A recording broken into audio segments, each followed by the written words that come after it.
ఆంధ్రాలో కూటమి ప్రభుత్వం అధికారం చేజిక్కించుకున్న తర్వాత ముఖ్యంగా పెన్షన్ల విషయంలో చాలా అసంతృప్తిని కనబరుస్తుంది. అయితే దానికి కారణం లేకపోలేదు. రాష్ట్రంలో అనేక మంది అనర్హులైన వారు పెన్షన్ పొందుతున్నారు. ఇక అర్హులైన కొందరు మాత్రం ఇప్పటికీ పెన్షన్ అందుకోలేక సతమతమవుతున్నారు. దీనిపై మొదట్లో డిప్యూటీ సీఎం పవన్ కళ్యాణ్ కూడా అభ్యంతరం వ్యక్తం చేసిన సంగతి విదితమే. ఈ క్రమంలోనే అనర్హులు అయిన వారిని జాబితా నుంచి తొలగించాల్సిన అవసరం ఉంది అని ఆనాడు అన్నారు.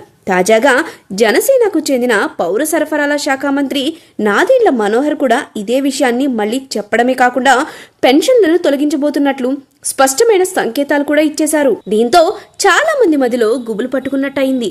ముఖ్యంగా గత వైఎస్ఆర్సీపీ పాలనలో అనేక మంది అనర్హులైన సొంత పార్టీ కార్యకర్తలకు, సామాన్య జనాలకు పెన్షన్ ఓకే చేయడంతో ప్రతి ఏటా కొన్ని వేల కోట్ల భారం ప్రభుత్వంపై పడుతుందని బాబు భావిస్తున్నారు.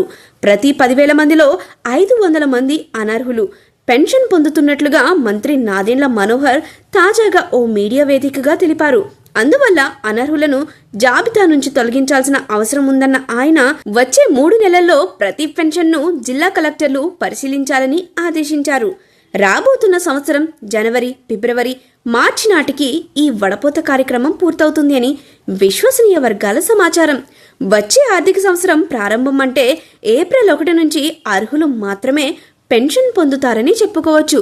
ప్రభుత్వం అంచనా ప్రకారం ప్రతి 10,000 మందిలో 500 మంది అనర్హులుంటారు అనుకుంటే మొత్తం పెన్షన్లు 63 లక్షల దాకా ఉన్నాయి. కాబట్టి అనర్హుల సంఖ్య 2,50,000 మంది దాకా ఉంటుంది అనుకోవచ్చు. ఇక వారందరికీ ఏప్రిల్ నుంచి పెన్షన్ కట్ అయ్యే అవకాశాలు ఉన్నాయి. కొంతమందికి ఇంకా ముందే కట్ కావచ్చని చాలా స్పష్టంగా తెలుస్తుంది. ఎందుకంటే కలెక్టర్లు అనర్హులను గుర్తించగానే వెంటనే వారికి పెన్షన్లను ఆపేస్తారు.